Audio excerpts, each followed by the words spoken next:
Good evening, folks. I'm just going to give it another few seconds as everybody continues to get into the room, and then we'll get started.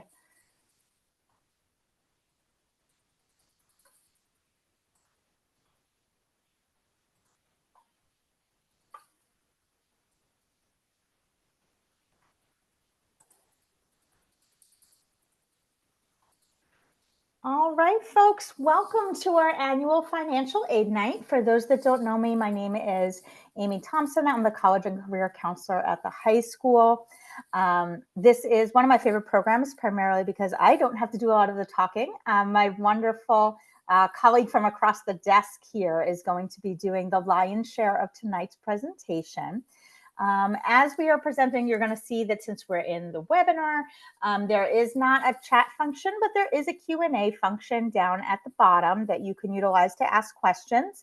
I will be doing my best to man those, give responses where I can, hold on to them if I know that that information is coming a little bit later in the presentation, or hold on to the questions till we get closer to the end, and then we'll kind of address a lot of those one-off, more obscure questions we always kind of get to at the end as well. So the ones that are real specific, I will not venture into the ones that are real specific and financial. So with no further delay, I'm going to go ahead and turn things over to my colleague, Ms. Kristen Isaacson from Monmouth University's Financial Aid Office. Thank you, Amy, and thank you to all of you for tuning in tonight to learn about the financial aid process. Just give me one moment here to finish setup. Okay, so tonight I'm going to be talking to you about the financial aid process. We are going to be spending a bit of time on the main financial aid application, the FAFSA, which is the free application for federal student aid. It is your application for all federal financial aid programs, and schools will ask you for the FAFSA at a minimum.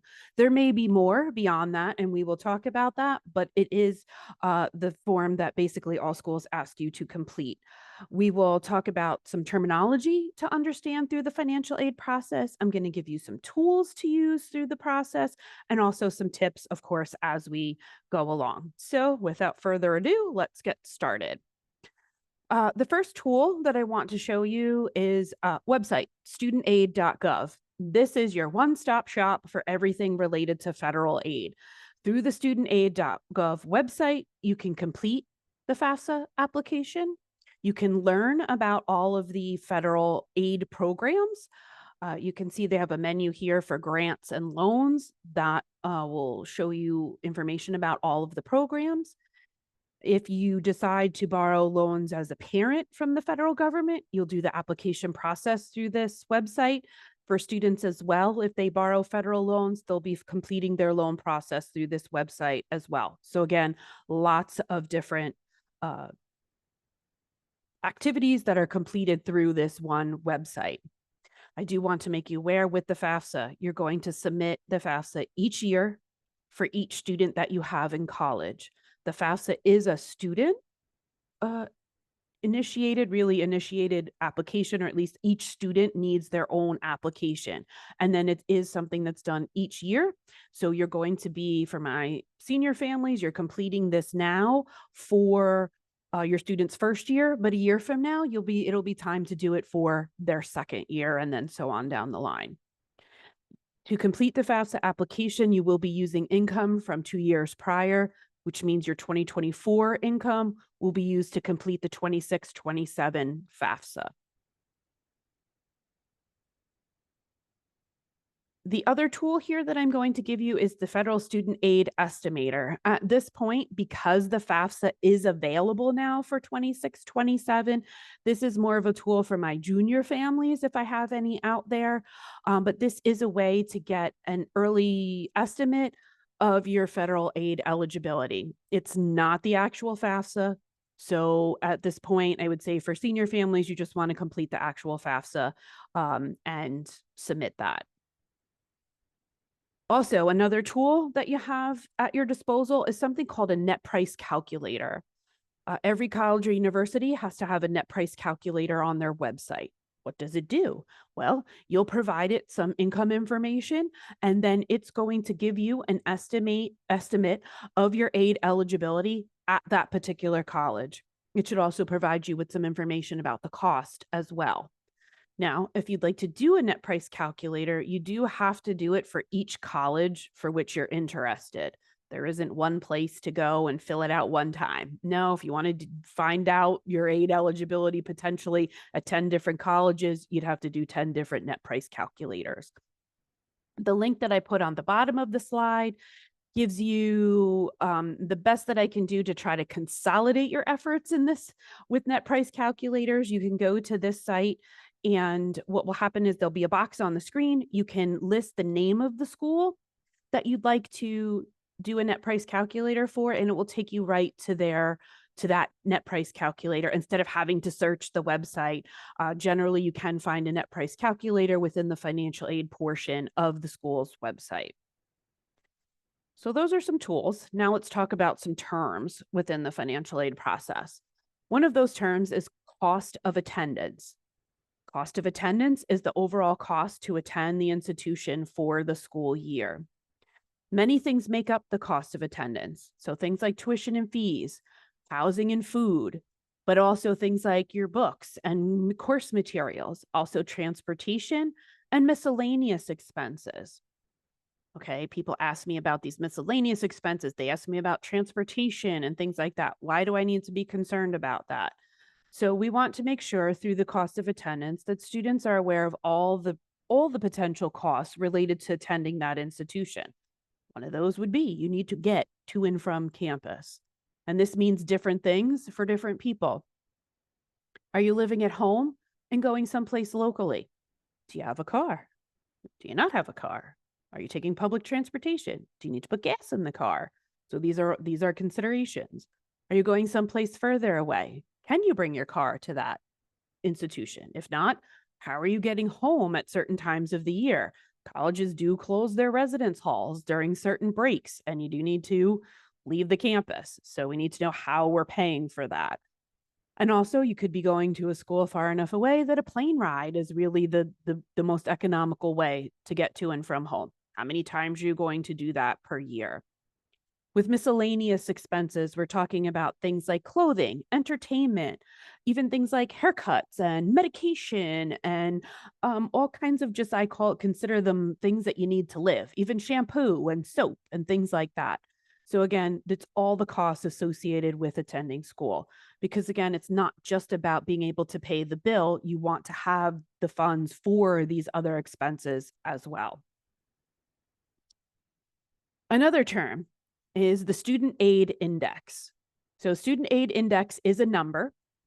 And what happens is when you complete the FAFSA, the federal aid application, all the data that you provide on the FAFSA is run through a federally mandated formula. And the output of that formula is going to be a number, which we call the student aid index.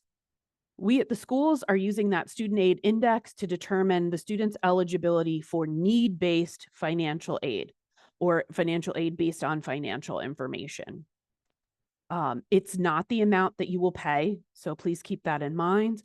Also understand that the SAI can be a negative number. So as my little graphic here shows you the range for the student aid index, it can be as low as negative 1,500 and as high as 999,999.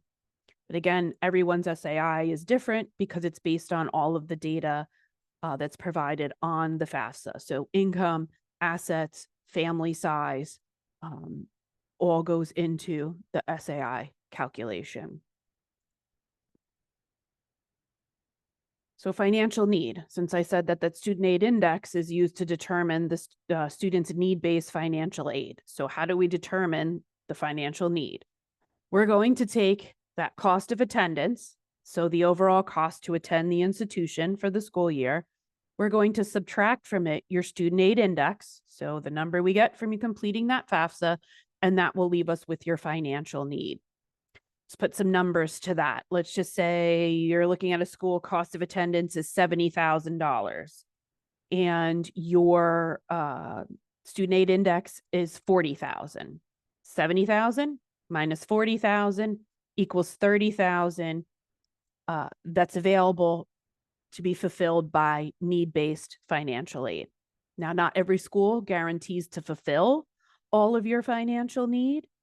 Those that do, you can usually find that pretty prominently on their financial aid website. Those that can't promise to fulfill 100% of financial need do fulfill as much as they, possibly can. Also keep in mind that I can do this equation in a different way. I'm still looking at a school with a cost of attendance of 70,000, but let's say my student aid index is 75,000. So that means my student aid index is greater than my cost of attendance. If that were to happen, you would have no financial need as your student aid index is higher than the actual cost of attendance. So there would be no need-based aid from that particular institution. Okay, so as we move into talking about completing the FAFSA, I do want to give you some eligibility requirements for the student in completing the application. So students do need to earn a high school diploma or its equivalent. Obviously not yet at the end of the school year, but they will have a place on the FAFSA to list that they're getting a high school diploma and list the name of the school. They do also need to be accepted for enrollment in an eligible program. So that means that we at the schools, even if we have your FAFSA, if you're not admitted or accepted for enrollment at our school, we can't send you out an official financial aid offer. Students also must be U.S. citizens or eligible non-citizens, and also must have a valid Social Security number. Now, when we go to complete our application, we need a way to access the FAFSA and sign off on the FAFSA, as well as ultimately later on accessing the studentaid.gov website. So in order to do that, we need a studentaid.gov account. Basically, what you're setting up is a username and password that allows you to access the FAFSA application. My third bullet on this slide says all contributors to the FAFSA need an account. Well, what's a contributor? So a contributor is anybody that is providing data on the FAFSA. So contributors are students, contributors are parents, and contributors can be spouses as well. I mean, a student spouse if they were married, because remember the FAFSA application is for students, from 17 to 70.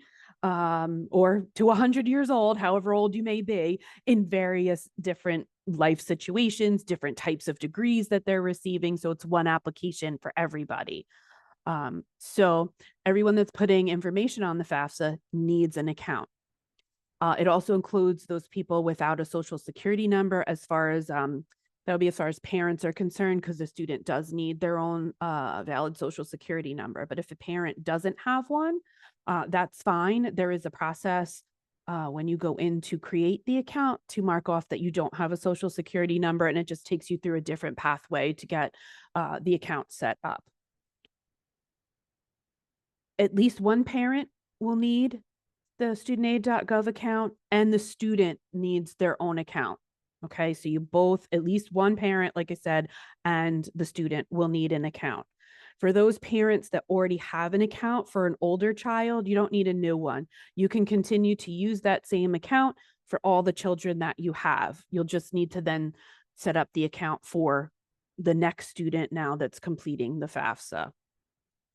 I have some additional tips with regard to setting up your student aid account, a studentaid.gov account. Make sure when you go to set it up that you're entering the name and Social Security number exactly as it is on your Social Security card, because this information is being cross-checked with the Social Security Administration.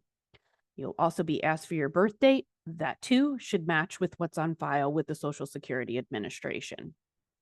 Make sure that you're using your own email address and your own mobile phone number when asked for that in the account creation. It will know if you're trying to use somebody else's information, but you can't share. So my account has to have my information, and then my parents' account has to have separate information. And that's also used for when you may forget this information and you have to retrieve it. They're using email. You can use email and the mobile phone number to be able to reset the username, reset the password. So it does need to be discrete information. Also, keep a record of each contributor's account information. Yes, you want to keep it someplace secure, but you do want to keep a record of this because you're going to continue to need this information. And also, if you have a record of it, if you have a notebook, you put it in. This is Joey's information. This is mom's information. That way, too, things won't get confused and you won't be using one person's username with a different person's password and wondering why you can't access the account. And also, there are security questions that you'll set up. So you'll want to keep a record of those as well.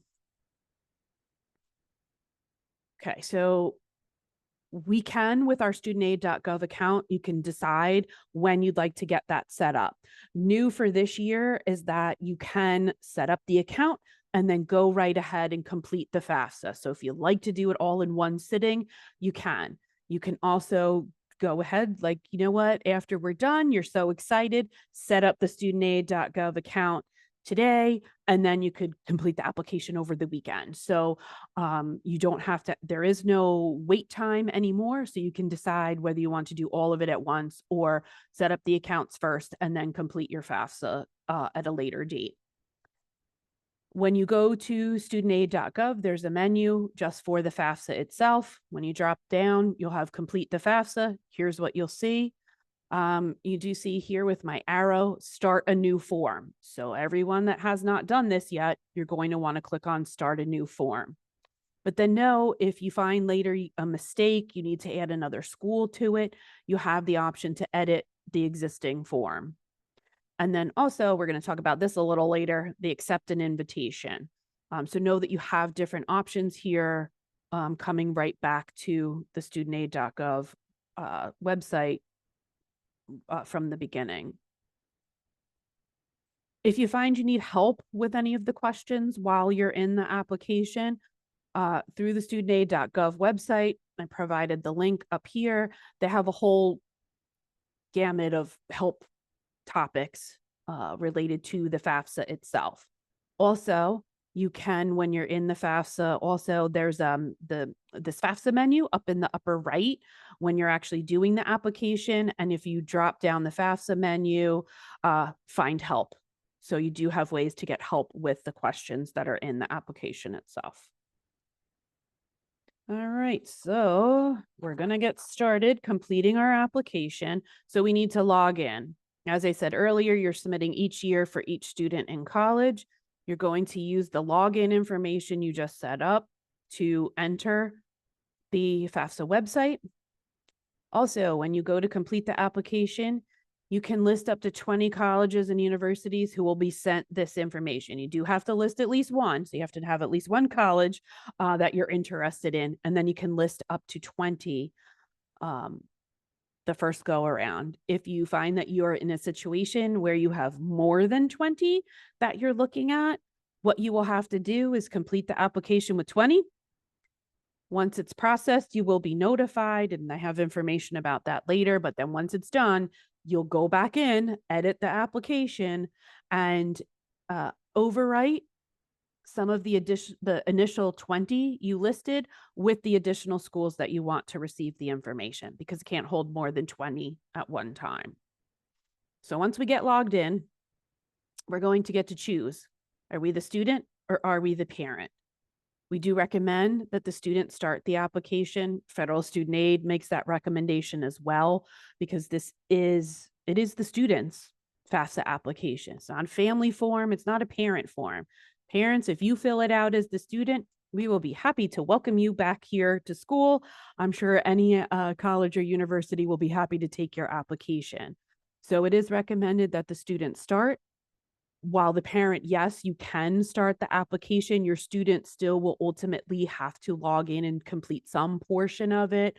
You're not able to do it all on behalf of the student. One of the initial things that you'll do when you get into the FAFSA is provide consent. What is consent in the as far as the FAFSA is concerned? So what you're consenting to is having your tax data, IRS tax data, transferred from the IRS directly into the FAFSA application. All the contributors to the student's FAFSA must provide consent. If the consent is not provided, the student will be ineligible for federal student aid. What is happening is that when you provide the consent, your tax information from 2024, so hopefully for the vast majority of you, you've completed that tax return, months and months ago at this point. Well, probably, but at least 6 months ago, because it was 6 months, I think, from April, maybe just shortly ago, or usually extensions expire in October. So your tax data should be good. It's all verified with the IRS and it'll be transferred over. When that happens, you will not see the income data in the application. Basically, it's kind of being attached to the student's application, but you will not see it.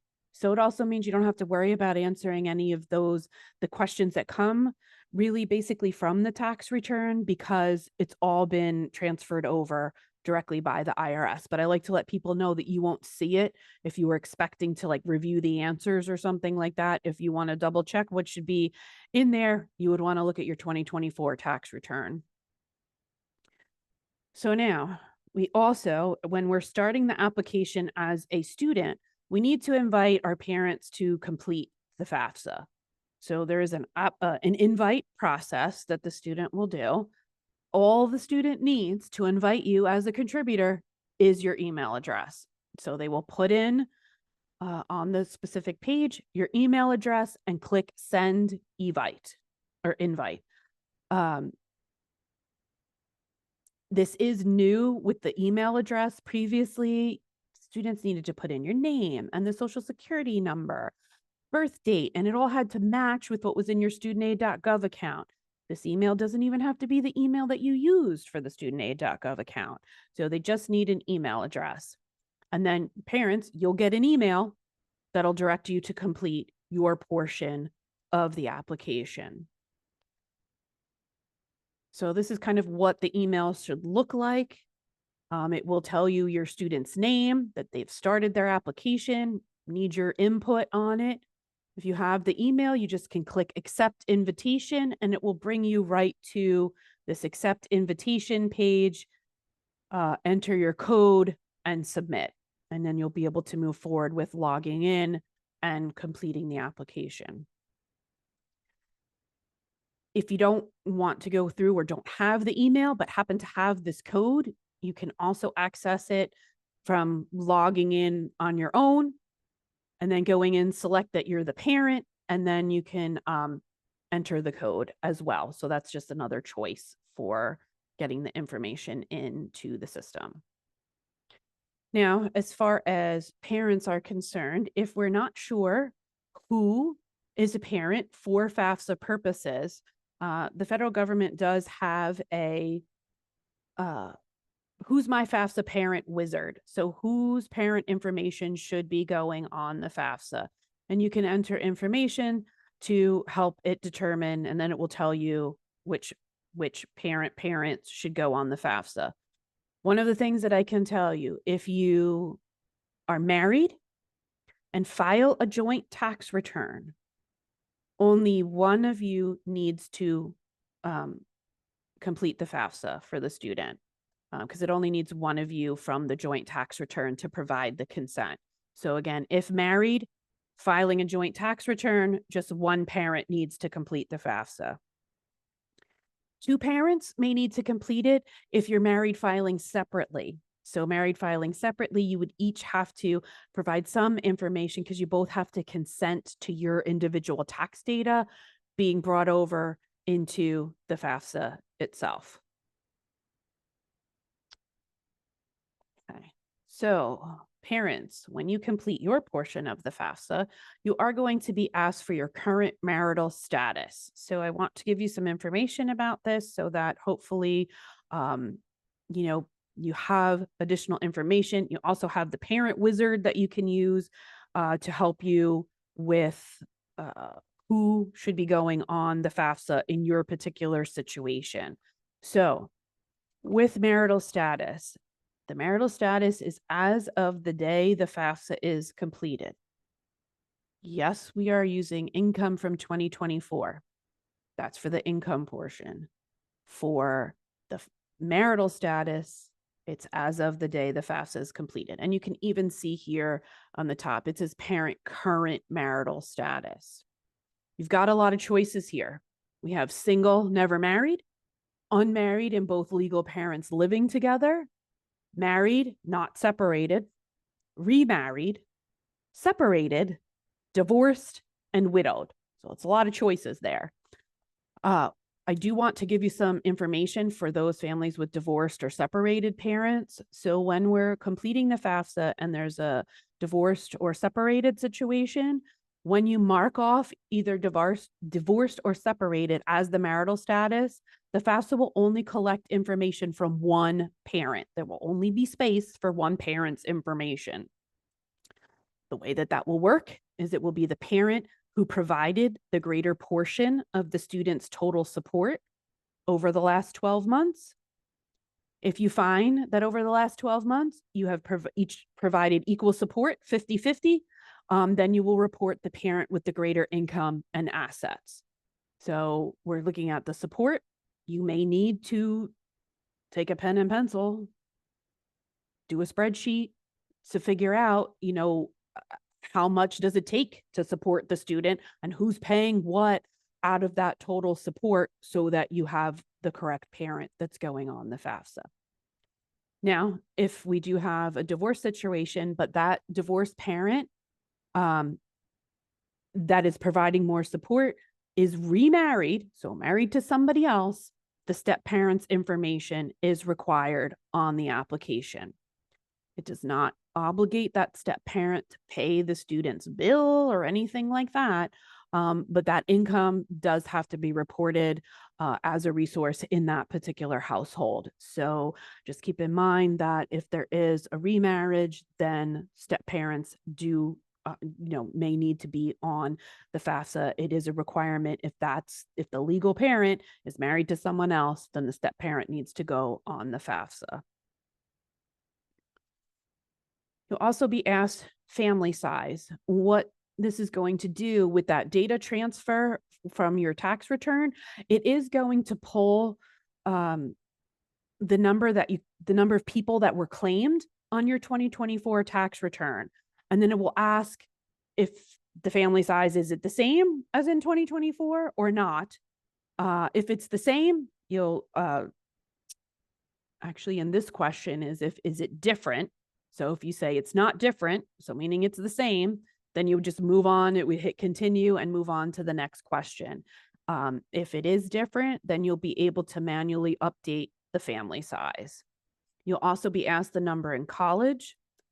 This number is still reported on the FAFSA. However, it's no longer part of the calculation used to determine the student aid index. If it's not used to calculate the student aid index, why is it still on the FAFSA? Well, we do have state agencies and different colleges and universities that use that information still for their awarding purposes, just not for federal aid purposes. So please make sure that you do answer that question and answer it correctly. The number in college should always be at least 1 for the student that is completing this FAFSA, but if they have additional people in the household, not parents, but others who are in college, make sure to report the appropriate number on the application. Okay, so now we've got some other information here that you may be asked about. You'll see as part of the asset portion of the FAFSA, they've added an additional question for annual child support received. Not really an asset, but with the way that the FAFSA has been simplified, starting with the 24-25 year, they've moved this question into this portion of the application.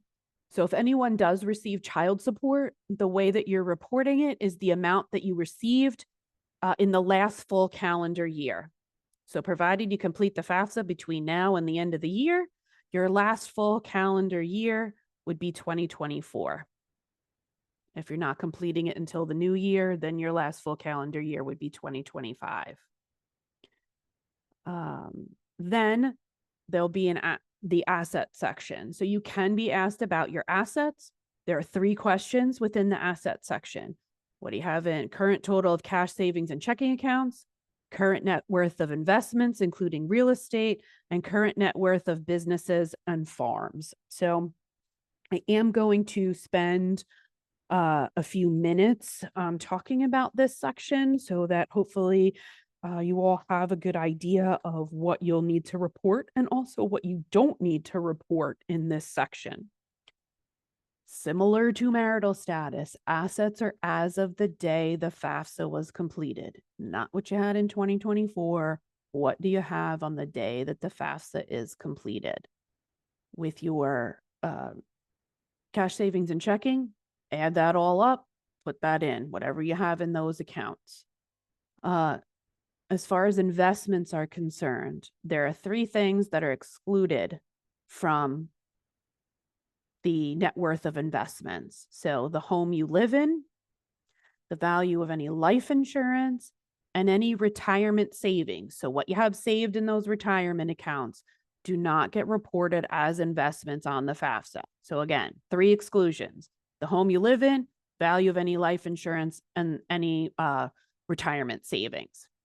But then basically any other investment that you have does need to get reported on the FAFSA. So that includes things like other property that you may own outside of the home that you live in, whether you rent it out or not, whether it has a house on it or not, if you just own land, whatever that may be, that type of real estate does need to be reported.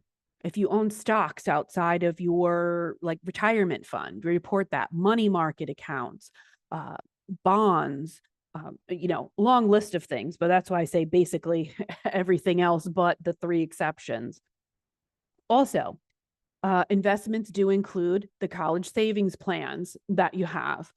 With the college savings plans, the way that things work is that we're looking at plans owned by either the student or the parent. So plans that are owned by grandparents or other family members, we're not looking at that for the investments.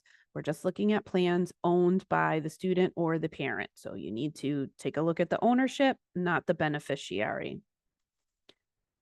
Whether it's owned by student or parent, we're reporting it as a parent asset.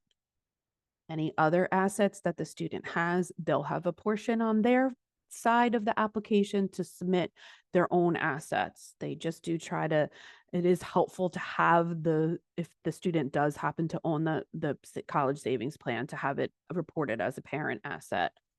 And also the amount that you're reporting is only for the student completing the FAFSA. So if you have other children and have, multiple plans, multiple beneficiaries, we're only talking about the funds that are for the student completing the FAFSA. Then I also want to provide you some information about net worth of business and investment farm, because it has changed again. It changed when the FAFSA was simplified, and now we've pretty much gone back to what it was before that. So I do want to go over this a little bit because it will be helpful for my small business owners. So if you have a family-owned business and it has more than 100 full-time or full-time employees, then you have to report it. So again, in your business, you have to have 100 full-time or full-time equivalent employees to report the business net worth on the FAFSA. So if you are your business, you don't have to worry about reporting it. If I do have any families that have a business with 100 or more full-time employees, please do also make sure that you're including as part of the net worth of the business, the fair market value of any real estate owned by the business. Also, we have things about farms on here. If you live on the farm, you do not have to report it. So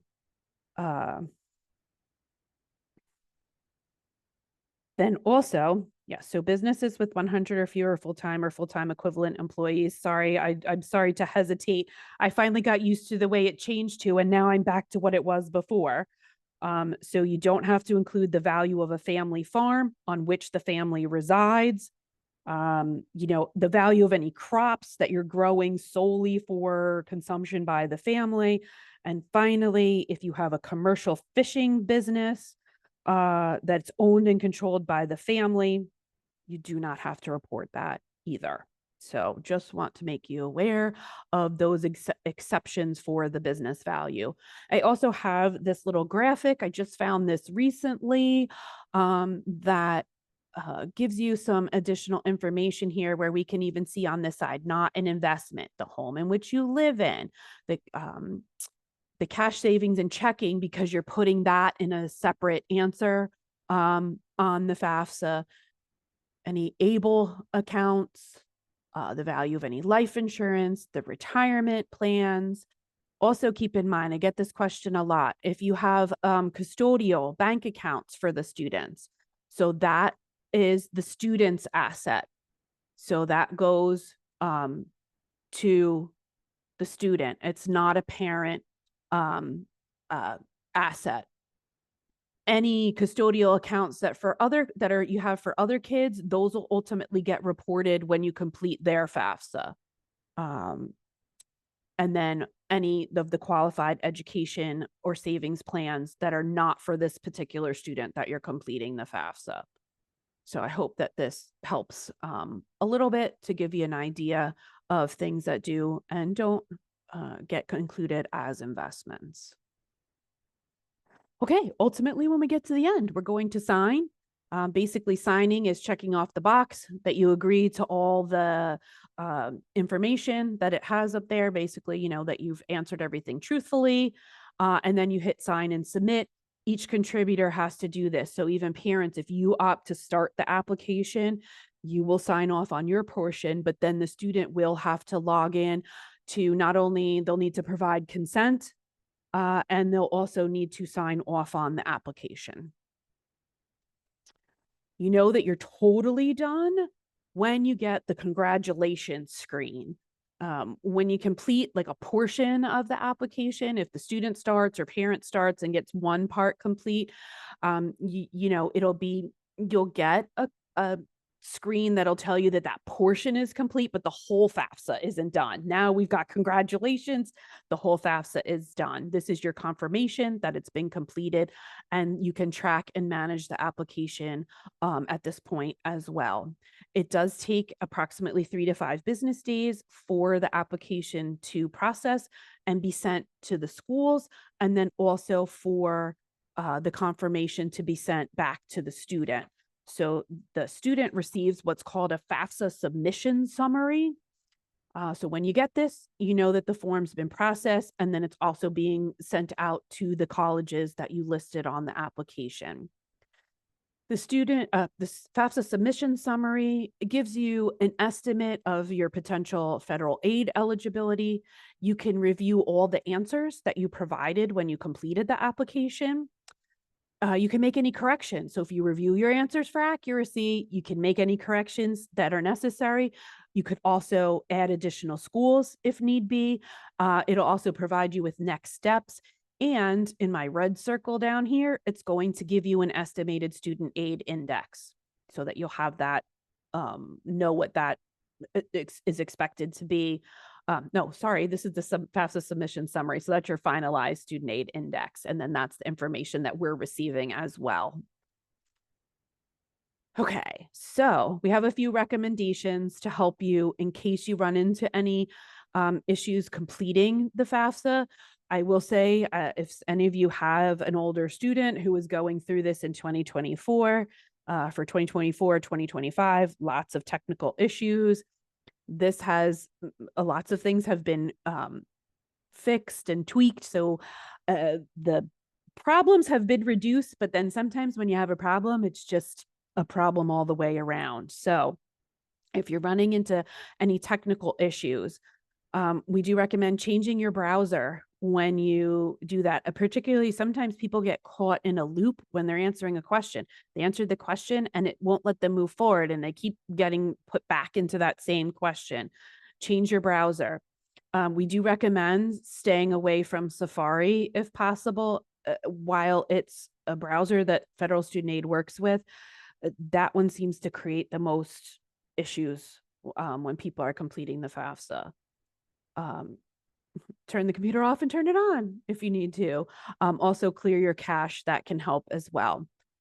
The FAFSA is fully mobile. You can complete it on your phone, but we do recommend, if possible, using either a laptop or desktop computer, because sometimes it is nicer to have the bigger screen.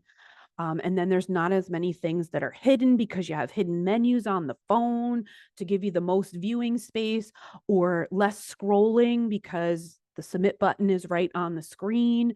So if possible, we recommend doing that on a little bit bigger screen, at least to start off with. It can be helpful. And when you go to use like a computer, make sure that you turn off any automatic password saving on that computer, because we find sometimes people forget that it has that automatic password. And let's say student is using mom's computer. Every time they try to go into the FAFSA to maybe fix something on their side of the FAFSA, it keeps logging them in as their mother. So we want to try to make sure that the login, because Federal Student Aid, when you log in, it knows who you are. It says welcome Johnny or welcome Susie on it. So you want to be sure that we're logging in as the appropriate person. That's my next bullet point on that slide. So it helps cut down on the errors when we're sure that we have the correct contributor logged in.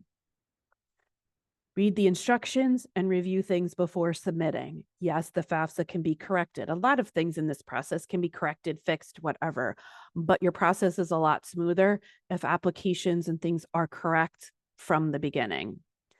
Also, involve the student in the financial aid process. It is their financial aid. Their bill from the university is sent to the student, not to the parents of. So it's their responsibility to make sure that their business is taken care of. Not expecting students to be financial aid experts, but we at schools, we're contacting student if we need information. Students, don't ignore when the financial aid office is contacting you. If you have received 20 different notifications from us, there's probably a problem, and good idea to reach out to us if you haven't already. And also for parents, know that there is a privacy law that kicks in when your student is in college that protects all of their education records, and that includes the financial records. So schools usually have a way for students to release this type of information, but know that, yes, there's something called the Family Education Rights and Privacy Act, and it does protect their education records. And when you have a question, ask the financial aid officer, contact the financial aid office at the school that, school or schools that your student is most interested in. If you have a question, we know how our school's process works. So we're the best experts to help you with whatever your situation might be. We help you for free. I strongly discourage you from asking social media for answers to questions. Some of the things that I've seen lately, even in the last week or so, that the FAFSA has been available, that have been posted on social media, are so incorrect. So when you want to know the correct information, please make sure to talk to the financial aid office.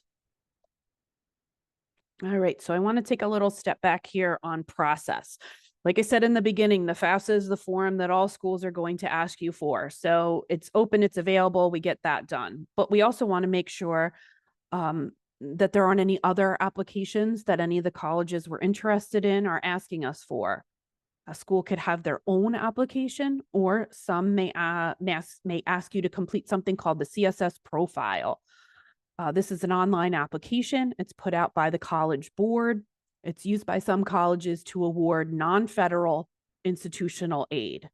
And so in awarding that institutional aid, the schools want more information from you than what is provided in the FAFSA. The CSS profile is usually completed during the student's senior year. starting October 1st. Check the schools that require this form for their deadline so you know when you have to get it completed by. It is possible, based on your income, to get a fee waiver. CSS profile costs money. The FAFSA doesn't. It's the free application for federal student aid. So just know that there is a cost involved with the profile unless you meet the income requirements for the fee waiver. As far as the more information than the FAFSA, if you have to complete the CSS profile for a school, be prepared. You may be asked for information about your home. You said that was excluded from the FAFSA. You may be asked about the money in the retirement savings accounts, which are excluded from the FAFSA. We talked about in the divorced and separated situations when there's no remarriage, that there's only one parent on the FAFSA. Well, CSS profile can ask for non-custodial parent information. The schools that use the profile have some flexibility in the information that they ask for. So some schools may ask for the non-custodial parent information, some may not. So just be prepared for more in-depth information than what you had to provide on the FAFSA if you have to complete the CSS profile. Then once we've got all our applications in and they're all processed and we've been admitted to our schools, let's say we did put 20 on our FAFSA and we are so awesome that we got admitted to all 20 of those schools that we put on the FAFSA. Then what's going to happen is ultimately you should receive 20 different financial aid award offers, one from each of those 20 institutions that you were admitted to and you sent the FAFSA to.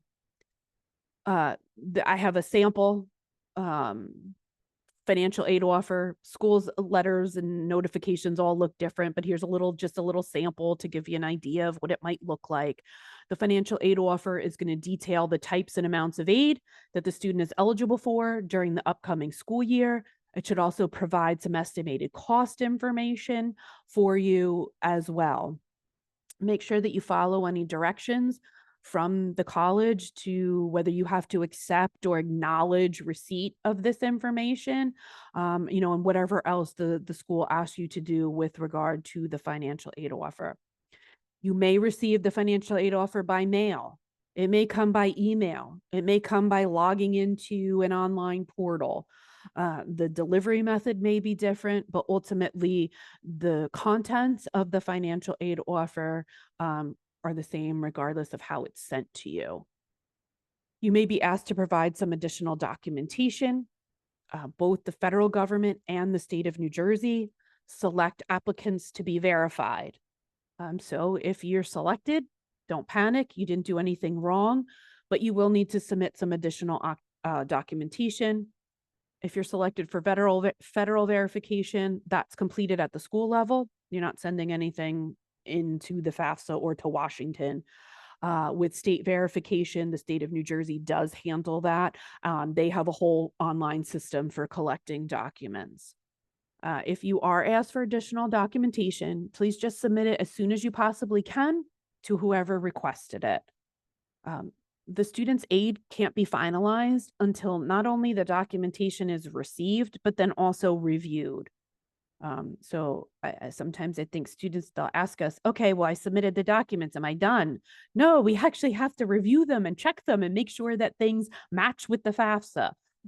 So that's why the earlier you can get any information in when asked, the better. Ultimately, if you decide to use student loans, the school will walk you through that process. As we go through the financial aid process, we don't want to forget any sources for financial aid.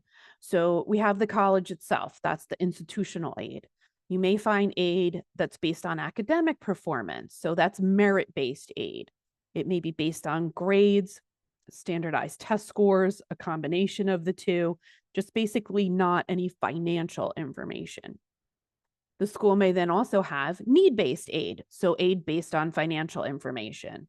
Some schools have one and not the other, and some have some of both. So that's a college by college situation that you'd have to look up. If you go to the school's website, go to the financial aid portion, then you can find out what types of awards are available.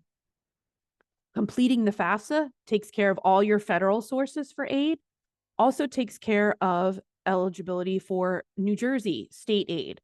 New Jersey aid is for New Jersey residents that remain in New Jersey for college. But once you put New Jersey as your state of legal residence on the FAFSA, it will automatically go to what's called the New Jersey Higher Education Student Assistance Authority to determine state aid eligibility. So you don't need to worry about another application. And then you have some also other various sources for aid. If your student's going to a school that offers athletic scholarships, that may be an option if your student, is recruited for a team. There are outside scholarships. I'm going to give you a little bit more information about that in a moment. Veterans benefits. If I have any veterans in the office, you may be able to transfer your benefits to your dependents. There are also resident assistantships. This is where students supervise the floor of other students in the residence halls. And there is compensation for that, but that's generally not something a student does in their first year. That's something in subsequent years that they may be eligible to do. And there are also tax credits for higher education. If you'd like to read about the tax credit options, there is IRS publication 970. So publication 970, irs.gov. You can read all about the tax credits for higher education. So we also have outside sources for funding. Outside scholarships, this is what you'll hear them called. Outside scholarships are scholarships from sources outside of a college or university. So thinking companies and businesses and foundations and clubs and religious organizations, those types of sources. So make sure that you're thinking local, using the counseling office's resources for local options, and then using the web for a more global reach in scholarships. The web resources that I put on the screen are all free scholarship search engines. With most of them, you'll enter a profile of yourself as the student, and then it will match you to its database of scholarships. And then if there are matches, you still would have to apply for the scholarship, but it cuts down on that research time. If any of you remember being in high school, going to the library and getting out a book that was like 6 inches thick, filled with scholarship descriptions, and then you'd have to read through each of them, we cut out that process. So taking a little time to enter the profile, and then it's going to match you to scholarships that you may actually qualify for. Searching for these types of scholarships is not just something to do during senior year of high school. You'd want to keep up on your profiles even when you're in college, because your eligibility may change. Now you're not a high school senior anymore. You're in college. So different scholarships may be available to students in college. Now I have a college GPA. Oh, now I have a major. Oh, I joined this club. So, your profile is constantly changing. So you'll want to keep that updated so that maybe then if you don't find anything for your first year, maybe something comes along in a subsequent year. When we get our 20 financial aid offers and we sit down to review them, we want to know what is the aid that's being offered to us? What does it mean? So if we see anything that's called a grant, so it has grant on the end of it, please know that that's free money, does not have to be repaid. So we like things that are called grants. You may see on the financial aid offer, federal work study. The FAFSA is the application for the federal work study program. It allows students to work part-time while they're in school. Most jobs are on campus, but there may also be some off campus at community service locations. Loans, it is borrowed money. When you see loans on the financial aid offer, they do need to be repaid, just like a car loan or a mortgage or any other type of loan that you would have. It does have to be repaid. And then scholarships. This slide shows the scholarship as earned money because while you don't have to repay a scholarship, you're earning it through your good grades or through a talent that you have or some other ability or something that you have that qualifies you for a scholarship. So scholarships too do not have to be repaid. So we like those as well. If you'd like to learn more about grant and scholarship programs from the federal government, you'll go to studentaid.gov. The main grant program is called a federal Pell Grant. There's a federal supplemental education opportunity grant and the Teach Grant for students interested in teaching. From the state of New Jersey, you would go to HESA, HESAA.org. You can learn about the tuition aid grant, which is New Jersey's need-based aid, the Educational Opportunity Fund program, NJ STARS, which is a merit-based program for students in the top 15% of their class. And there's also the Community College Opportunity Grant and the Garden State Guarantee available at public institutions. Would like to give you a few minutes about loans. So I said you might see them on your financial aid offer. Generally, the loan you're going to see on the financial aid offer is through the Federal Direct Loan Program, which is for students. Students can borrow through this loan program without a cosigner, without a credit check. The FAFSA is the application for the Federal Direct Loan Program. With the Federal Direct Loan Program, there are limits as to how much a student can borrow in any given year. It's based on their grade level, and these are maximums established by the federal government, not by the colleges and universities. So for the first year, $5,500 is the maximum that a student can borrow. It does increase as they get to sophomore, junior, senior level, but first year it's $5,500. If you exhaust your grants and scholarships, exhaust that Federal Direct Loan Program loan, and you need more, what are your options? Well, we have private education loans. These are offered by basically any place but the federal government. So there are some banks that offer them. There are just student loan lenders. That's what the company does. Credit unions, state agencies also offer private, what would be considered a private loan because it's not federal. State of New Jersey has an option. Other states also have loans that allow students from other states to borrow through their loan program. So you have lots of choice with private education loans. From the federal government, we have the Federal Parent Plus loan. Oh, one of the things before I move on to Plus. With private loans, these are credit-based loans. They do allow students to borrow, but they will need a cosigner, a credit-worthy cosigner. With Federal Parent Plus, which comes from the federal government, it too is credit-based. A parent is the borrower, and the parent is responsible for repayment of the loan. There's some new information related to Parent Plus starting with the 26-27 school year. So for new borrowers of the Parent Plus loan, there is now a cap on how much that can be borrowed each year and throughout the specific student's undergraduate career. So what is happening now is that the annual loan limit will be $20,000 per dependent student. So if you have multiple students, yes, you can borrow $20,000 for kid number 1 and then $20,000 for kid number 2, that type of thing. But then also our aggregate limit, so the amount that can be borrowed over that particular student's undergraduate career, is $65,000. If we are planning to go into a 4-year program, 4 times 20, so 4 years at $20,000 is $80,000, which is more than the $65,000 limit.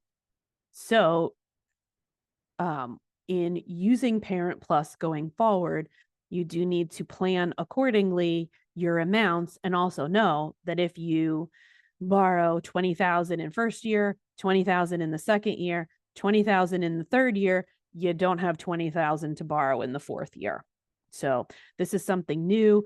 The details of how this will all work out are being worked on, but I did want to pass along this information because this is a big change to Parent Plus borrowing. Finally, if you have a change in your circumstances, colleges and universities may be able to address those. We realize that the income information is from 2024, and we're right now in the second half of 2025, and obviously moving forward even into 2026. And we know life can happen. So schools can take certain circumstances into consideration. The list that I have up on the screen is not exhaustive, just to give you a representative of the certain types of information that colleges can take into consideration. You will address any circumstances that you might have with the colleges itself. If you try to change the FAFSA, you won't be able to, because as I told you in the beginning, you don't see the income data when it's transferred over from the IRS. So you can't touch those questions. Any changes are done through the individual colleges and universities. You'll need to document with us whatever your situation is. We do have to have documentation on file before we can make any changes. And colleges usually have maybe a form to help you with what's needed. But I'll give you some examples. So if it's a job loss situation, um, let's say the job was lost earlier in 2025. So you did work some in 2025. Well, so we're going to most likely ask for the last pay stub. Are you collecting unemployment? Oh, yes. Okay. So then we need to have the documentation of how much your weekly benefit rate is. When did it start? When does it end? So that's just giving you an idea of the types of things that we would look for. So just want you to know that that's how that process would work. I thank you all because you have now made it to the end of the presentation. And with Mrs. Thompson, I'm sure she will come back and we can manage the questions that we might have still floating out there. We can. I'm gonna let you get a drink of water and breathe for a second before we go to those. And I kind of accumulated some questions I wanted to come back to, and I'll try to answer some other ones on here. But there's a couple things I thought always come up that might be helpful to mention. I would really suggest that now is an excellent time for students and or their adults to take some time to cross-reference the college list with the information that is on each college's financial aid website. And so the things that you want to be looking for are, what does that particular school require to apply for financial aid? One, for merit scholarships, are they required to file the FAFSA? Is there any kind of supplemental scholarship application that they need to file to be considered for regular freshman merit scholarships? Look for that. Look to see when the deadline is for filing the FAFSA. Not all, but many schools link those financial aid deadlines to how the student is applying. So some schools like Rutgers, it is a December 1st priority filing deadline for everybody, whether you apply EA or RD, doesn't make a difference. You all get your financial aid package at the same time anyway.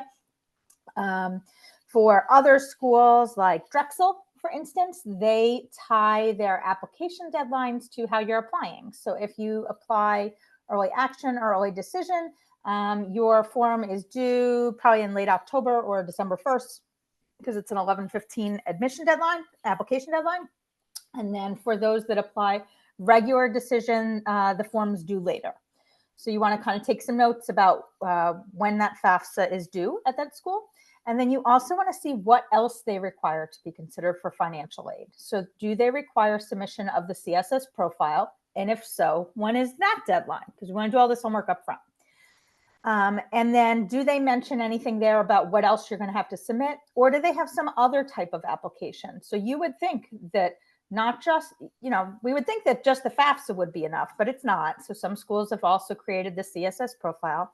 And you would think surely that would be enough, but no, it's not, because some schools also have their own, or alternatively have their own financial aid application. So an example is just down the road from us, Princeton University has their own Princeton University financial aid application that they require in addition to the FAFSA. They don't use the CSS. My only plus for you there is that the Princeton application for them is free, whereas the CSS profile does cost money for each school that you are submitting it to.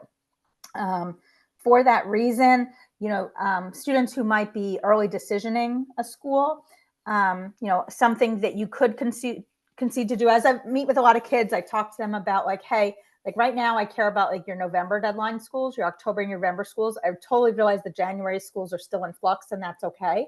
Similarly, if you do the CSS, for some schools, I said it just costs money per school. So you could do your CSS for your first batch of schools, go back in and add them later and pay more for the schools that are later. So that is an option if you're kind of uncertain about those future schools. That's something that you can do. But I do encourage you to do all that research. I got some questions in here about, what other documentation is needed. So it's just like in the admission process where after a student applies, they need to log in and they need to look at their school's portal and they need to see and make sure that the school isn't asking for anything else. Did they get everything they were supposed to get? And two, are they asking for anything else? Perfect example. Indiana University was just with us yesterday. I know we'll probably have 75 kids apply there, 60 of which are probably going to want to go to the business school. But their business school is now requiring us that you do a special form that you can only do in their portal after you submit. So if a kid isn't checking their portal, they don't see that, they're never going to be considered for that major. So perfect example of why we need to check our portal. We need to do that for financial aid too. We need to check our portal and see if it says anything else is needed. We need to check our email and see if it's asked if we're getting anything. One thing you may hear about, usually, it's not something I hear about in October, but it is something I hear about in mid-November and in December and on, is people are emailing me asking me, I got this thing that says IDOC in it. What the heck is that? So IDOC is the institutional documentation service. It's basically like a Dropbox for financial aid information that is part of the College Board's site. Some schools, primarily CSS schools, but maybe not all. I'm not really sure if you have to be a CSS customer to use it. But some schools will have students and families. You'll get a link to IDOC or an email that tells you about IDOC at some point, and it'll tell you need to go in there and upload the extra things that they're asking for. And so that's when they may be asking for copies of W-2s. They may be asking you to complete certain forms like a verification of non-filer status for students who didn't file a tax return in the year 2024, things like that. And so you need to be looking out for that stuff to make sure you catch those details, because we don't want to get admitted to some super expensive school where you might have qualified for some aid, but since you dropped the ball missing the forms because you didn't check your email, you didn't get it. We don't want that to happen. So that's why we want to kind of stay on top of that stuff. Yes, I know it's a lot. I've encouraged students, this is a really, you've all heard me say many times, this is a student-led process. This is a great way for adult involvement and a great, way for you to make sure that nothing is missed there, because there are a lot of details. And I'll be honest, we're 17 and 18 years old. We don't all understand what all this stuff means. And those of us who are a lot more than 17 and 18 years old also may not understand what all of this means. But we want to make sure that, more of us are involved so we don't miss the details. We talked a little about scholarships. I'm getting some random emails from kids asking about like, hey, do you know of any scholarships and I can apply to? And I'm usually going to flip that back around to them, because what they really need to be doing is first applying for schools, then looking more at the scholarships. So the largest source of merit scholarship money is from the schools themselves. So that's in having an appropriate college list. They are going to see more merit scholarships from schools where they are, at or above the average admitted student criteria. Those are places that are going to want to give them more merit money. So, if you're really looking for merit scholarship money, you're going to want to be applying to schools that are probables, that are on the lower end of the match spectrum. That's where you're going to see the most merit money. In terms of outside scholarships, what I generally see is at this time of the year, most of the scholarships out there for seniors are very large scholarships. So the Coca-Cola scholarship has an early deadline, or otherwise very competitive scholarships. So those are the kinds of scholarships where the award rate is less than the acceptance rate of Harvard. If I'm kind of trying to put that in perspective for you. So for a student who is, a good student who does lots of stuff, that's often not enough to get those kinds of very big scholarships. And they often require a lot of work, right? So better places to put that work effort is in applications and finding schools that are good at applying schools, et cetera. So we move a little bit later into through the fall and we get closer to the winter months, you're going to start to see scholarships that start to narrow in scope. So you're going to see more of those scholarships that are specific for New Jersey residents, or things like the Society of Women Engineers, which now I've gotten down to female engineers. So is our applicant pool smaller than it was when I said literally anybody in the world graduating high school can apply? It's a lot smaller, right? So it's a better use, better odds for a student to get that. We'll move into more local ones, students, the Somerset County nurses. So students going into nursing who live in Somerset County. That's a really small applicant pool, right? So odds are pretty good for those. So those are really good places for a student to put their effort in, but those are later in the process.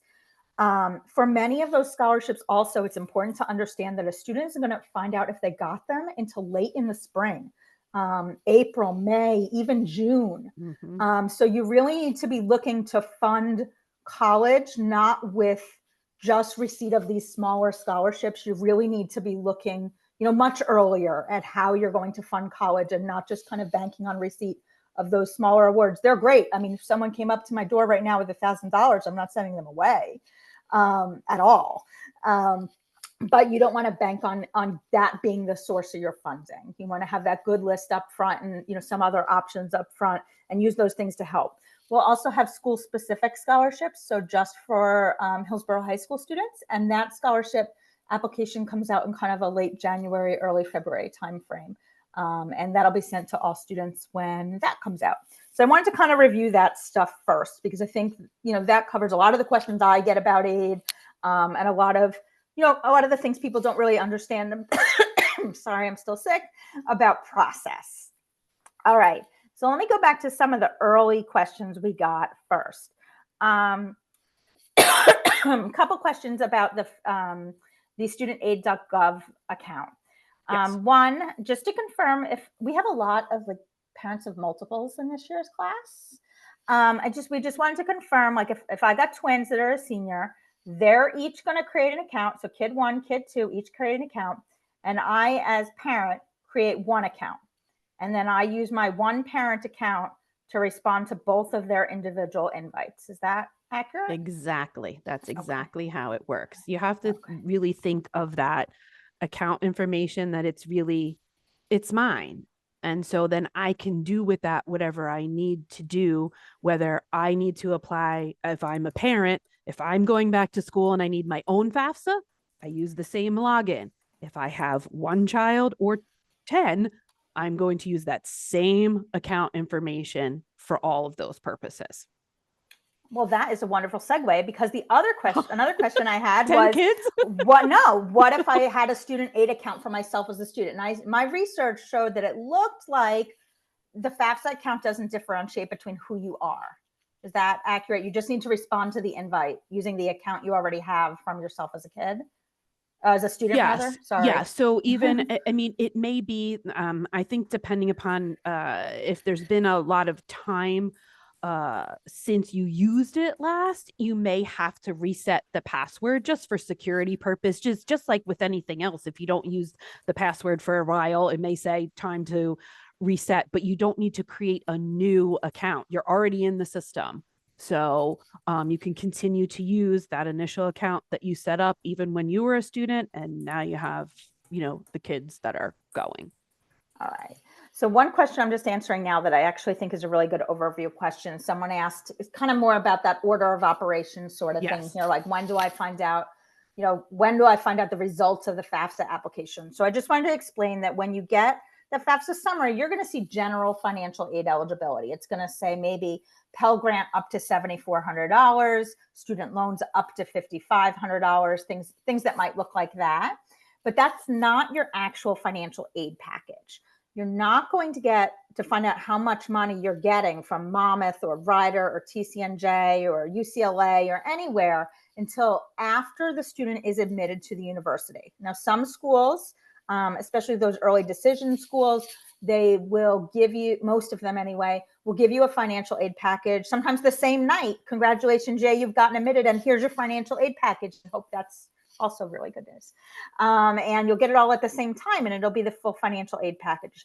For lots of other schools, Rider, Monmouth, what you're going to get when you get accepted is you might also get a merit scholarship award at that time. But that may or may not be all you get, because if you've also filed the FAFSA, then at some point later in time, Monmouth is going to send to you your financial aid package, which would have that merit scholarship on there and any other aid that you're qualified for.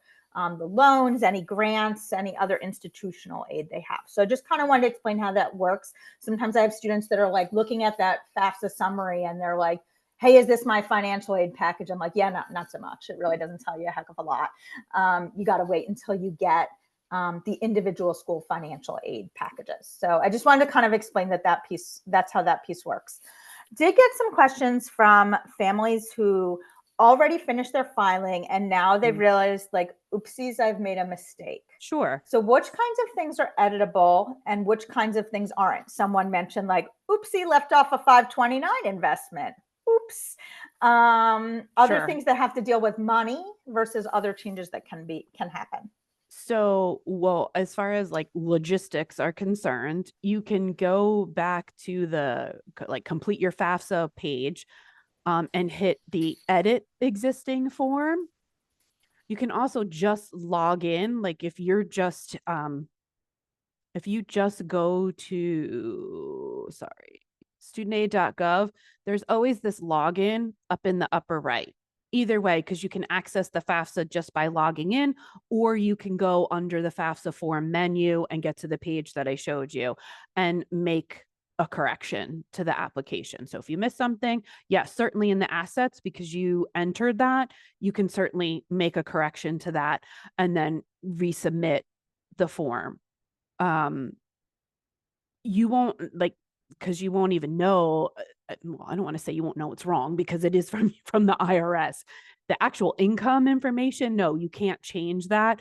Anything that you entered onto the form itself, you could correct. And so even if that's, oh, whoops, we didn't realize, we put in Montclair instead of Monmouth as one of the schools or something like that. Or also, like I said, if you need to add more schools, you can do that. I'm trying to think of just other questions. There's questions about the marital status or the state of legal residence, like those types of things. I say basically anything that you have entered, you can correct by going back into the application. Someone said they didn't remember getting the question about like how many people were in the household. Is that always asked or is that like driven by something else? I'm not really sure. Or could they go back in and see if they could edit it if they've already filed? Yeah, you should be able to go in and see that. Like I said, because it's pulling the data off the tax return, it's basically just asking you, is it the same as what was on your tax return? So that might be why you're not necessarily remembering, because if there was no change in the family size from whoever was in, there in 2024 to now, then you wouldn't have had to enter anything. You just would have said, nope, it's not different, and moved along. So as far as I know, that is shown to everybody. Okay, awesome. And I did one with a student this week, but it was an independent student. And I did remember seeing the question, but I thought it might be different from the parent side. Some specific ones. I know that we saw that question there about like businesses, if a business has like more than 100 employees. Mm-hmm. That's a change, I think we said, right? So let's Yes. say I have a business like a staffing consultancy or like a landscaping business or something else with less than 100 employees. Mm-hmm. What do I got to do, or what don't I have to do? So businesses do not include a business with 100 or fewer full-time or full-time equivalent employees. So basically, Okay. you do not have to report a net worth to the business. So if that Okay. is your only like business, if then it's, like again, it's you and like two other people, so way less than 100, then you'd be able to put in 0, because you would want to answer the question, and 0 is a valid answer on the FAFSA, because then that's how we know you read the question and put an answer in there. And actually it even does tell you in the explanation here, don't include a family business with 100 or fewer full-time employees. So, all right. And it's good to see that back, because I feel like that was a little more complicated last year with my families with very small businesses of one, and they were like trying to value their own accountancy business. Right. Or like your brain. It was crazy. They were like, what's included? I don't understand what I'm doing. So that is really great. And then don't forget, of course, if you draw a salary, that's included elsewhere in the IRS data pull piece that happens. So that piece is already included. Sorry. I got all of those 529s. We always love to talk about Yes. 529s. So some questions I got about, like, who is it? Can we review again whose account it goes under? Is there actually a loophole here where I could, like, move it to somebody else and then move it back to someone else's ownership after I file? I seem to remember there's something about who owns it, and sometimes it goes under the parent account, in which case moving it from kid A to kid B ain't gonna make a difference because it's still under your account as a parent. I don't really know how all that works. Sure. So I will tell you what's on the FAFSA and what the instructions are. You, as the listeners out there in listening land, can then do with those instructions as you feel fit. Let's put it that way. Because again, the assets are as of the day you complete the FAFSA with the college savings plans. So whether it's a Coverdell savings account, 529, refund value of a 529 prepaid tuition plan. If the student is reporting parent information on the FAFSA, then the value of the savings account should be reported on the parent side of the FAFSA as a parent asset, regardless of whether the student or the parent owns the account, because we're looking at ownership, not beneficiary of the account. So we're reporting it all on the parent side, and we're reporting the portion that is only for the student completing the FAFSA. So that is how it worked. It works, not worked. It works currently. So let's see. Then that is the asset. Yep. So that is how it will work. As far as what you want to do with managing the money inside the account, I will leave that up to you and your financial planners. But that's how it is. As of the day the FAFSA is completed, reported as a parent asset, and only what is saved for the student that you're completing this FAFSA for. All righty. And then someone asked about elaborating on veterans benefits. Sure. So I wanted to know if you could do that. And I also wanted to throw this tip in that a parent told me about late last spring. Pennsylvania has a rule where if the parent, or there's specific wording, but it basically amounts to being a parent or the student themselves, is a veteran, that you can get in-state Pennsylvania tuition at Pennsylvania's state colleges and universities. So Penn State, for instance, if you get in, you could pay in-state Pennsylvania tuition if your parent is a veteran. So that's just a nice little good to know. So with veterans benefits, I'm going to give you the high level because I'm not the person in my office that deals with them directly. We do have someone else in our office that deals with them. But basically, if you are someone who is eligible for certain education benefits, there is a way, that obviously the benefit is given to you as the veteran, but then you can transfer the months of, all a portion of your benefits to your dependent. To do this, you would have to reach out to the VA, which I believe now with the shutdown, I don't know that you'd be able to get that information. I think because I've our person here in the office that handles veterans benefits, I know that a lot of her capabilities are on pause at the moment. So it is something that you as the veteran would contact the VA to find out, if you don't know what your eligibility is, what is it, and then the process for transfer. Ultimately, what happens is the veteran gets what's called a certificate of eligibility. And then that's what we at the schools use, not only just to confirm the eligibility, but it lets us know, like, is it post 9/11 GI Bill? And then what's the percentage of it? So then we know what that equates to in dollars then as well. So basically it does start with the veteran contacting the VA for their eligibility, getting that certificate of eligibility, and then giving that information to the school. Some schools may have like a veterans office, like we do have, like we on our campus, we have an employee who works with all of our not only our veterans, but then dependents of veterans. She's our school certifying official, but then we also have a representative here in the financial aid office to manage the actual benefits and having that part of the financial aid process. And then we also have in our billing office people that if a bill needs to go to the VA that handles that. So there are a lot of moving parts, but those types of benefits can be very helpful. Awesome. Thank you. I mean, that's pretty typical, folks. I find that at most colleges, it seems like there's someone in the financial aid office that handles sort of the veterans benefit piece because that's such specialized knowledge, right? Yes, it's very, and Yeah, multiple very. programs. And some things, there are some that we receive the money. Then there are also different chapters where there's money, but it goes directly to the student and does not come to the college or university. Mm-hmm. So again, figuring out with the VA your eligibility, then you can work with the schools on what does that, then translate into for you for dollars.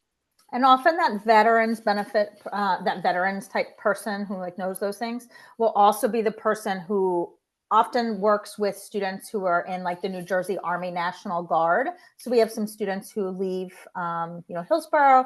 They enlist in the New Jersey Army National Guard. They do boot camp, they do job training, and then they start college and they're attending one of New Jersey's colleges while they're in the National Guard, serving once a month, and they're getting educational benefits at that time because some amount of their tuition is being covered by the National Guard. So usually that's kind of all one thing at school. So that is an option as well for students who are looking for an alternative way to fund some or all of their education. That's another avenue that's out there. I saw somebody ask me, can I move ahead with my FAFSA? So like kids didn't apply yet. That's fine. Yep. They're independent processes. So you can. You need to know at least one school that the student intends to apply to because you need to put that on the initial application.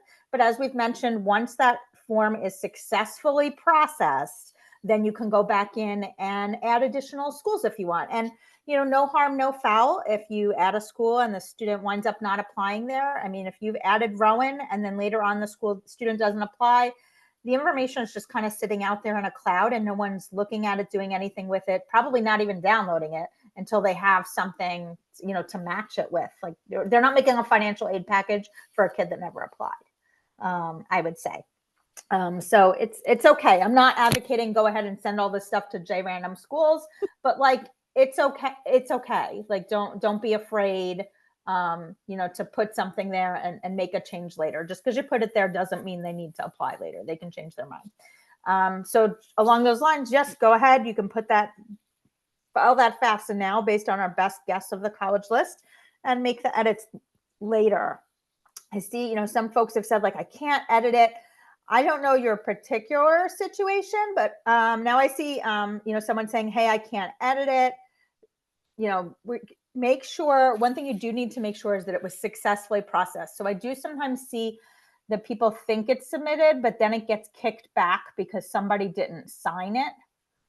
And so then there's some sort of like messaging on the first I usually see it on like the student dashboard screen that kind of tries to explain what needs to be done. And then it tries to force you back into the FAFSA to fix that problem. And it often won't let you do anything else until you fix that problem. So that could be something that people are encountering if you're trying to edit. So make sure you're looking. I always feel like it's a little more obvious through the student account what's wrong, that the student dashboard is pretty fairly clear anyway, and also emails that the student has gotten.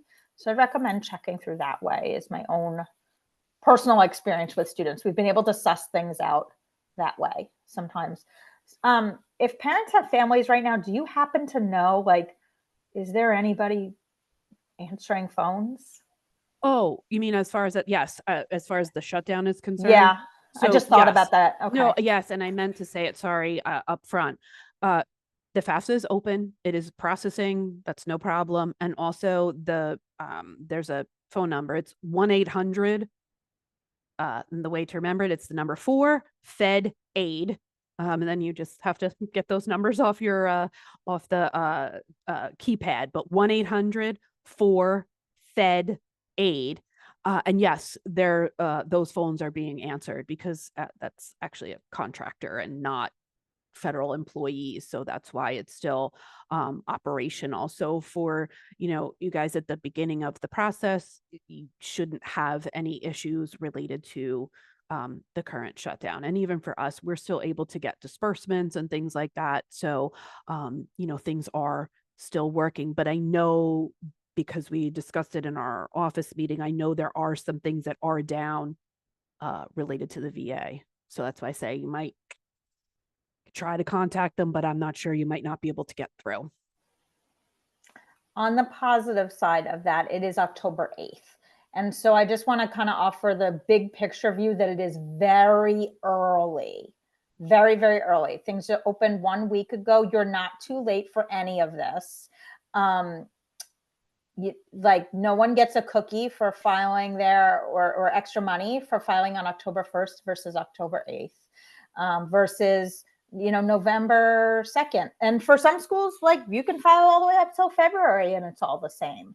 It depends on where your student is applying. You want to abide by those deadlines and get things straightened out by then, but we all have time at this point. Nobody's late. We're not on any kind of a time crunch. We did get some questions also about the appeal process, primarily around people who have loss of jobs, layoffs like since 2024, or layoffs since then, or just drastic income reductions, and things like that. Can you just kind of hit that again? Sure. So any changes are addressed at the college level. So you're not trying to change the FAFSA, since, like I said, you won't even be able to access the information, the income information, to change it. You have to bring this to the colleges that your student is interested in. If they are in that 20 school range still at this point, I would say to maybe limit it to maybe the top 5 that you're contacting for this process, because like I said earlier, you're going to have to document the situation. A lot of schools have a form that will guide you. So we have a form, and it gives multiple situations on it, tells you what we need, or we may ask some questions right on the form based on the situation. And then, of course, we have the catch-all other category where you'd have to write us a letter to detail your situation, and then we can work with you on the documentation that's needed.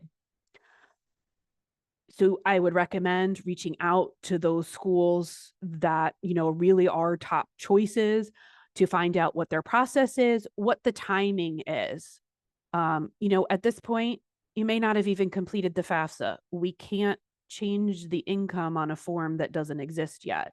So, so a school might require that they won't address it until they're admitted, or until an initial award offer goes out. That's going to be determined on a school by school basis. So I would say that you're going to want to reach out to those schools to find out what is their individual process and what is the timeline, not only for you to submit, but then also, it's valid to ask about how long does that take. Keep in mind that depending upon the situation, it may be us having to basically do your taxes for a future year. So, that does take some time to happen. And my recommendation when you're submitting some sort of special circumstance, or just FYI, you may see it referred to as professional judgment. That's the actual term for this process of making changes to basically the income information. It's called professional judgment. So in case you see something labeled as that, that's what it's referring to. But yes, it can take time for that to happen. And also trying to be as specific with a school as possible. So, yes, we need to document, but just sending us a slew of documents with no direction as to what might have happened, that's going to slow up your process. So, having something that says, I lost my job on March 15th, 2025. I started uh, unemployment benefits that day. They expired on whatever date it may be. I have not returned to work yet. I have not found another job. Like, so things that help us piece together what your situation is, very helpful. Very helpful, because sometimes we just get documents and we don't quite know how they all piece together or exactly what happened. So whatever details you can give us is helpful as well. And I would definitely, reiterate that piece around those of you who have these situations going in that that you're going to have to kind of go for a professional judgment, or families that, students who have very, very complicated financial or family living situations and don't have access to parents and things like that. We'll be working on trying to, change your status to independent, things like that. I really recommend that trying at the end of the day, who we want to do those discussions with really needs to be a small number of schools, because they are individual conversations and providing documentation to each one of these schools. And that is a lot of time and work on your part. And so I really recommend that by the time we get to needing to do that stuff, we really want to narrow down the list of places that we're doing that with. That is not the place to try to be leveraging 20 schools against each other. That's not gonna work for you. Just wanted to cycle back. Kristen, before we got on, we talked a little bit about people in other immigration statuses. We do have, quite a few students who might, their parents might be on non-immigrant visas like L1s and H1Bs, and they're in status on those visas. And, I know I got the question, can I file the FAFSA? And that answer is unfortunately no, you cannot. At this point, if you are in the future approved for permanent residency, you would become eligible at that point to file the FAFSA. And I just wanted to confirm, my understanding is that those folks also are not eligible for the New Jersey Alternative Financial Aid application. That's correct, right? That is my understanding as well. Yeah. Certainly, if people want to reach out to the New Jersey Higher Education Student Assistance Authority with their particular situation, they certainly can, but it is detailed on HESA's website under the NJ Dreamers or the alternative application, what you need to meet. And basically, what it is that you are in the US under a legal status. So it just says it's one that's not eligible for aid. So that's usually the alternative application is for students that aren't in a legal status currently. Right. So it's kind of an in-between situation. One thing I do want to mention specifically for H1B, H4 families is that there was a law passed back in 2020 that if you've lived here for at least 3 years and you graduate from a New Jersey high school, you can file the forms to get in-state tuition, though. So for those of our families, we've got plenty of families who've been here since their kid was in like first grade, right? And they're still kind of on that status. You can file, and if you wind up at like Rutgers, there is a form to file that will allow you to pay in-state tuition at Rutgers. So just so you kind of know, there is at least that piece out there for you. We are out of questions. Okay. So that is wonderful. I did just want to follow up with our families that are still on, let you know that, I'll have this recording, and, we typically are able to post the presentation. I have a collection of links as well that we'll put together, and I'll send that email out once I have that stuff prepared. Probably, end of this week, beginning of next week. And senior families, you'll probably get another email from me by the end of this week, letting you know what you should be working on. And it may just be included in that email if I can get it together that quickly. All right. Well, thank you so much, everyone. And thank you, Kristen, as always, for running our program for us. Have a wonderful night, everyone.